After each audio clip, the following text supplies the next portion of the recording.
Hello everybody, welcome back to Curious Hobby YouTube channel. Dan hari ini kita akan unboxing untuk Nendoroid Bloodborne Hunter seperti yang sudah saya janjikan dari preview video sebelumnya. Untuk Vimar Haftalia akan unbox setelah ini. Kenapa Bloodborne duluan? Karena ini salah satu game favorit saya dan memang kebetulan kemarin abis unboxing Nendoroid juga. Let's get right to the unboxing guys, let's go. Nah ini kita seperti biasa kita lihat kotaknya dulu. Mungkin untuk warning, bukan warning ya, mungkin a bit notice, video ini 720p max karena saya lagi record pakai HP yang beda dan saya lupa ganti settingan. Ternyata saya nge-record pakai 720p dan saya baru sadar setelah recording selesai. Jadi mohon dimaafkan jika resolusinya tidak 1080p seperti video-video saya sebelumnya. Untuk unbox artnya seperti kita lihat ya, ini basic seperti Nendoroid. Yang lain-lainnya cuman ada suasana Bloodborne-nya ya. Itu ada Yharnam-nya, ada timnya di situ. Sekarang kita langsung unboxing aja. Untuk Bloodborne ini memang game favorit saya ya. Untuk game dari From Software sendiri saya memang banyak suka. Saya tamatin dari Dark Souls 2, Dark Souls 3, Bloodborne, dan Sekiro saya belum tamat, mungkin saya akan tamatin. Tapi yang jadi masalah saya adalah saya selalu tamatin cuman base gamenya, expansion saya nggak pernah tamat. Mungkin untuk jadi nanti begitu saya ada waktu saya akan coba untuk balik lagi tamatin expansion tersebut. Nah kita udah lihat ini, kita udah buka ya. Untuk partsnya nggak gitu banyak, seperti bisa dilihat di sini. Mungkin bisa dibilang lebih banyak kita pas unboxing Nendoroid justru kayak kemarin. Dan ini untuk Bloodborne ini memang karena pakai itu ya, senjata, jadi memang partnya yang kelihatan menonjol itu cuma senjatanya dua itu. Nah ini base plate-nya dan ini spare joint-nya. Dan kita akan lihat ini si lampu ini, mungkin yang pada main Bloodborne tahu ya, kalau udah jalan jauh banget rasanya pengen ketemu dia biar checkpointnya kita dapat, supaya kalau mati blood echo kita nggak hilang. Nah ini untuk shock lever-nya bisa digerakin ya, bisa diposein juga. Dan ini untuk, nah tadi saya mau buka tangannya cuman takut dulu takut copot, jadi saya kasih pistolnya dulu. Nah ini hunter pistolnya. Untuk sculptingnya oke ya, lumayan mirip dengan seperti di game. Obviously nggak bolong karena nggak bisa ditembakin. Nah ini untuk tangannya. Untuk tangannya cuma ada ekstra 2 ya, satu pasang. Nah kita mau lihat dulu untuk hunter sendiri dari dekat. Ini masih diplastikin tapi nanti saya akan buka. Lumayan bagus ya untuk desain dari sculptingnya untuk Bloodborne Hunter-nya ini. Saya lumayan suka. Nah kita lihat tangannya. Untuk tangannya ini untuk diposein buat megang shock lever sama pistolnya. Nanti saya akan gayain di pas pose yang kedua. Nah ini saya mau kasih lihat lagi untuk articulation. Seperti biasanya Nendoroid mungkin seperti ini relatif, cuman beda dengan Yusuke. Ini tangan bisa ditekuk, kaki juga bisa ditekuk sedikit. Kalau Yusuke kan dia mainnya ganti-ganti part, kalau ini memang articulationnya lebih banyak ya. Dan ini, nah itu outfitnya juga bisa buat nanti buat berbagai macam pose yang ya mungkin tergantung kalian lah, kalian imajinatif kalian apa bikin posenya ya.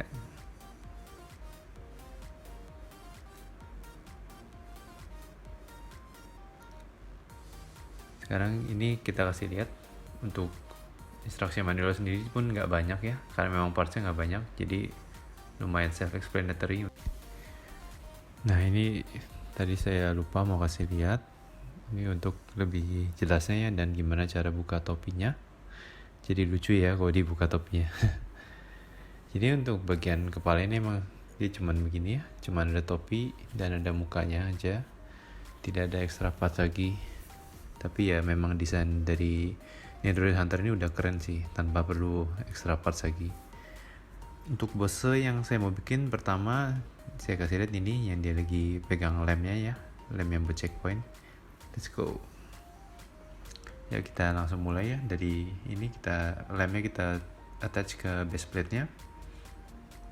Untuk pose yang ini benar-benar sangat simple karena tanpa perlu ganti part apapun, langsung dari yang ada di dalam figurnya kita langsung bisa posein. Sekarang ini tinggal attach part ini ke standnya sama ke figurnya, terus udah deh, tinggal gaya-gayain tangannya aja, pose udah jadi.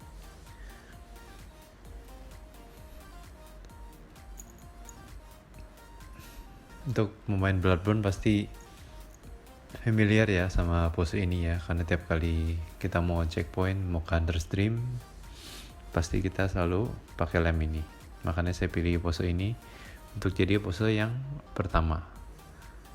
Dan menurut saya lumayan salah satu pose paling keren dari antara pose yang kita bisa ganti-ganti di Bloodborne Hunter Nendoroid ini. Nah, untuk yang berikutnya kita langsung aja ya. Untuk yang berikutnya ini saya mau untuk bikin yang dia lagi pegang pistol sama shock lever-nya. Jadi supaya kalian ada gambaran gimana pakai extra parts-nya yang ada di dalam figurnya ini.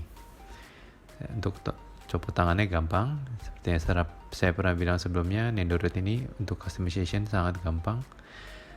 Jadi untuk ganti-ganti nggak gitu butuh waktu lama ya. Kecuali Anda adalah saya. Karena ada beberapa video ini saya ada cut karena saya terlalu berhati-hati, jadinya agak lama dalam pasang pistolnya nanti pasti kelihatan deh cutnya. Nah, ini kita ganti tangan kirinya juga. Nah, sementara saya lagi ngerakit posenya ini, apa kalian di sini semua sudah pernah main Bloodborne atau paling enggak game dari From Software? Mungkin yang paling terakhir yang kalian pernah mungkin main dan jika kalian nggak familiar sama franchise dari From Software, mungkin Sekiro, dan yang akan datang itu remake-nya dari Demon's Souls. Demon's Souls itu dari mungkin bapaknya ya karena salah satu dari entry yang pertama dari Soul series ini. Nah, ini kita udah mau jadi nih, saya mau pasang pistolnya. Ini akan ada cut beberapa saat lagi karena ya, seperti kalian tahu, saya ini suka struggle kalau assemble, walaupun ya Nendoroid ini sangat gampang ya. Ini udah jadi, tinggal kita attach aja nanti ke partnya, dan tinggal gerak-gerakin tangannya supaya sesuai dengan pose yang kita mau. Sebenarnya sih posenya bebas ya, cuman karena saya mungkin demi biar sama kayak yang di box art gitu loh, jadi saya mau sebagaimana miripnya yang di box art aja. Padahal sih sebenarnya mau tangannya turun, naik, belakang, depan ya bebas lah, sekeren-kerennya aja gitu. Nah, ini udah jadi, cuman nanti saya akan gerak-gerakin lagi tangannya. Untuk mungkin kalau kalian belum pernah nonton video saya yang sebelum-sebelumnya, ini figur Nendoroid kedua saya. Tapi walaupun tadi saya belum pernah punya Nendoroid, tapi setelah punya Yusuke dan punya ini, saya benar-benar ngerti kenapa Nendoroid itu banyak yang suka ya, karena memang dari segi kreativitas untuk mungkin bukan cuma untuk dipajang ya, untuk foto dia memang sangat bagus karena bisa diganti-ganti partnya dan banyak banget aksesorisnya.